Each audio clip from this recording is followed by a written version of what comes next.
Сәлеметсіздер ме балалар? Бүгін 118-ші сабақты өтетін боламыз. Каналымызға міндетті түрде подписаться батырмасын басып, жазылып алыңыздар. Сіздер үшін пайдалы сабақтар шығып отырады. Біздің жобамыз сөйлемде оқшауланып тұратын сөздер. Сөйлем ішінде өзге мүшелерден оқшауланып тұратын сөздерді жиі кездестіресің. Бұл сөздер сөйлем мүшесінің қызметін атқармайды, тек сөйлем мағынасын айқындауға қатысады. Сондай сөздердің бірі одағай. Одағай сөздердің қандай құрамдық мағыналық ерекшеліктері барын байқап көрелік. Құрамдық түрлері: негізгі: әу, пә, әй, пәй, беу; туынды: бәрекелді, ойпырмай; күрделі: пай-пай, шөре-шөре. Мағыналық түрлері: көңіл-күй, алақай, ох, қап; жекіру, тәйт, тек; шақыру, көз-көз, құрау-құрау.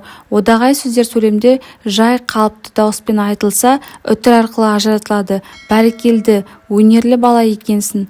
Одағай сөздер сөйлемнің ішінде басқа мүшелерден көтеріңкі, ерекше дауыспен айтылса, олардан кейін леп белгісі қойылады. Алақай, мен жүлдегер атандым.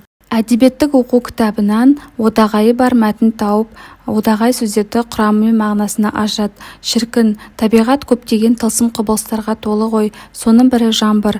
Ата-бабаларымыз қашанда жаңбырды нұр деп есептеген. Жаңбыр менен жер көгерер, бата менен ел көгерер деген мақал-мәтел соған дәлел бола алады. Өз басым жаңбыр жауған күнді өте қатты ұнатамын. Әсіресе жазды күні жалауда жауған ақ жауынға еш нәрсе тең келмес. Ол көңіліңді көтеріп, жаныңа үміт ұялатып, жылы сезімге бөлейді. Шіркін, соны айтсаңшы. Дегенмен табиғатта жаман ауа райы болмайды демекші, жаңбырдың да түр-түрі болады. Көктем мен күзде көбінесе аспанды бұлт торлап, айналаны түнек басып, жаңбырдың салқын тамшылары жерге тарсылдап түскен кезде көңіл күйінді де бұлт басқандай болады. Бұндай сәтте әттегін-ай деп жағымсыз көңіл күйден шарқ ұратын адамдар да аз емес. Бірақ қандай болмасын, шелектеп жауған жауыннан өз пайдасы бар. Бұндай жауын жерге нәр беріп, жан-жануарлар мен құстарға өз пайдасын тигізеді. Ал жаңбырдан соң болатын кемпірқосақ ол мүлдем ерекше дүние. Япыр-ай, бейне бір сиқырға толы құбылыс қой. Күлімдеген күннің көзін көмкерген бұлттардан кейін шығатын бұл ерекше сиқырлы құбылысты бақылағанның өзі бір ғанибет деп білемін. Оқшау сөздерге жататын қаратпа, қыстырма сөздердің біріне осындай бет құрастырып көр. Ол үшін қаратпа және қыстырма сөздердің мағыналық ерекшеліктерін зертте, мысал келтір. Дайындаған материалыңды сыныптастардың алдында қорға.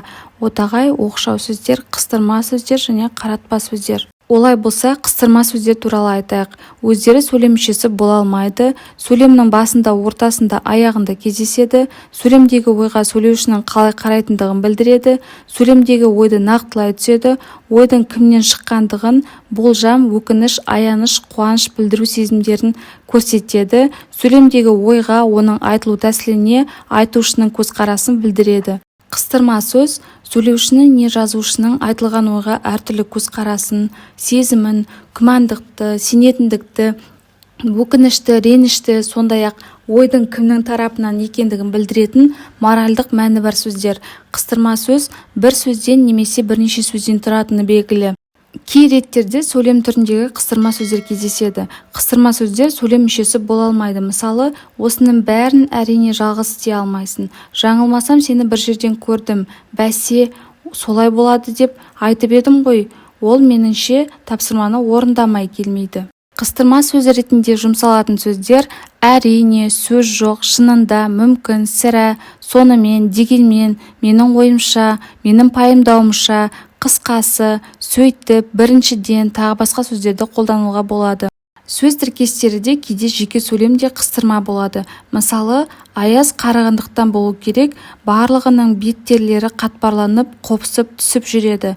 Қыстырма сөздерде сөйлемнің басында, ортасында, аяғында келе береді. Олар басқа сөйлем мүшелерінен үтірмен ажыратылады. Бір қызықты жай, Абай поэзиясында да, прозасында да қыстырма сөз өте аз ұшырасады.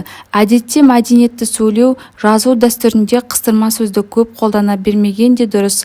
Тілдің эстетикасын өте терең ұғынған және халық тілінің байлығын еркін игерген Абай қыстырма сөзді орынды орынсыз көп пайдаланудың қисынсыздығын жақсы білген. Осымен сабақ аяқталды. Сабақ пайдалы болған болса, лайк басып, достарыңызбен бөлісуді ұмытпаңыздар.